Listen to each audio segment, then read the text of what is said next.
Hey guys, I wanted to show you how I age labels for my jars. Um, this is actually the first time I've done this tonight. I decided randomly that I wanted to try to make the labels look, old and cool looking. So these are this is one of the ones I've already done, and I burnt the edges and all that good stuff. But instead of using tea or coffee to stain it, I used paint. I was using watercolor. I was worried because these are the sticky labels that if I would have soaked these in tea or coffee that they may possibly not be sticky anymore. And plus I really don't like the smell of coffee, and tea usually doesn't get it dark enough for my liking when I try tea stain paper, so I figured I'd try this. I got these watercolors I think a year or so ago from, I believe, Walmart. It was either Walmart or Hobby Lobby. I don't remember. I just remember I got them on sale cheap. But I'm using 3 colors. I've got this yellow ochre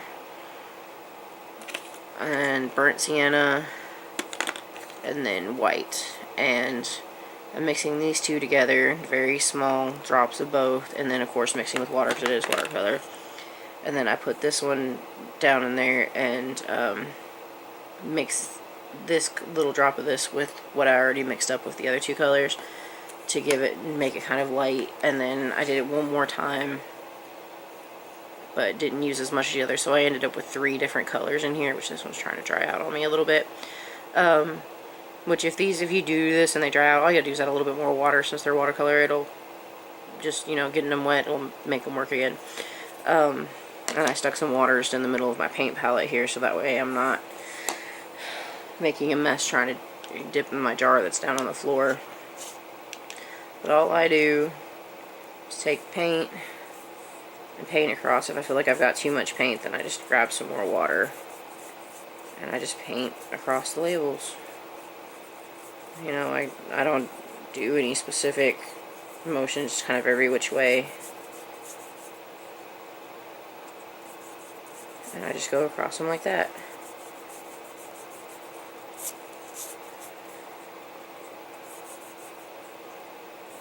This is actually the 3rd time I've done this video.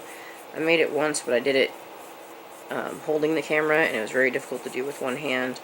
And then I went ahead and dug out my tripod, and I filmed it once, and while I was setting up the tripod earlier for the other videos, I kept hitting the record button on my screen, and so I was going through deleting those and somehow managed to accidentally delete the video that I made and finished. So now I'm doing this again. Hopefully this time I will be able to finish it and it will make it to you guys. But I've done like a ton of these tonight.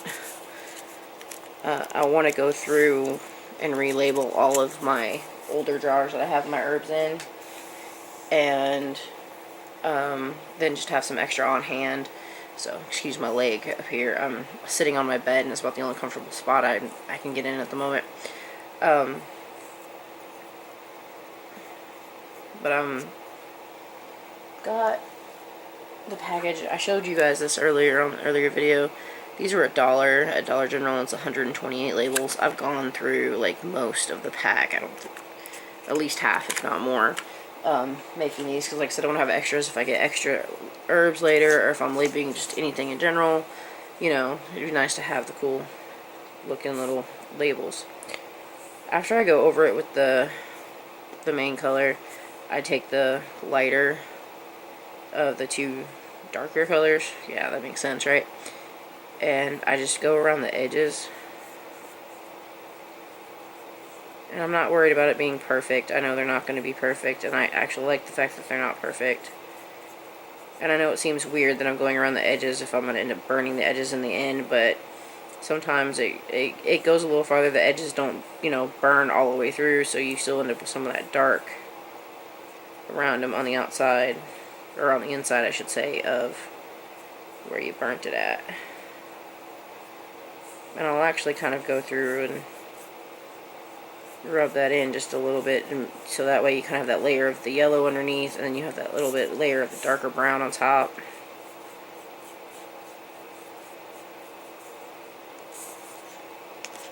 I don't know how well you guys can see.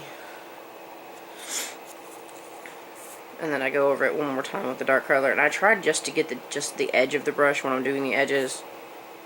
And I just go, like when I get in the middle here, I'll kind of just go across them both.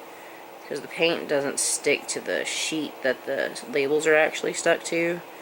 So it doesn't really matter. And I just go down and across.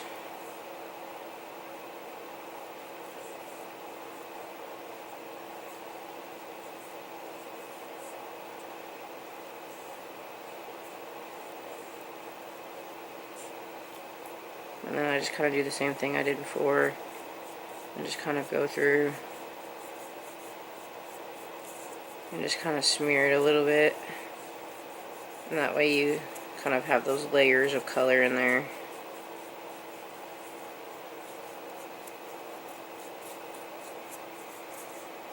And then you just let it dry. I've got a heater sitting on a table next to me, and I've just been sticking them kind of in front of that heater and letting them dry.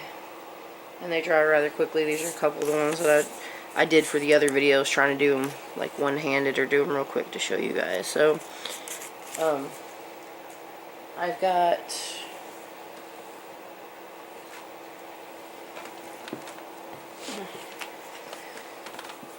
a calligraphy marker. I think I may have shown this to you guys in a video before. But one end is the big end that got messed up somehow. And then the other end is the small chisel tip. And this is the side I've been using, and I'll just write on the label, and then I'll peel it off, and I've been sticking it on just onto the edge of my pliers here. Let me get one that's dry. That one's still a little bit damp.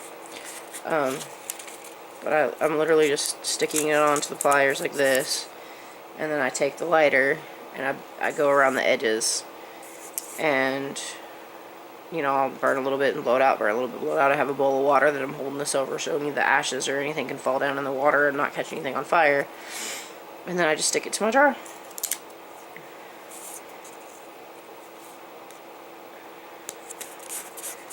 And so there you have it, my aged labels. Alright, I'll talk to you guys later. Have a nice night.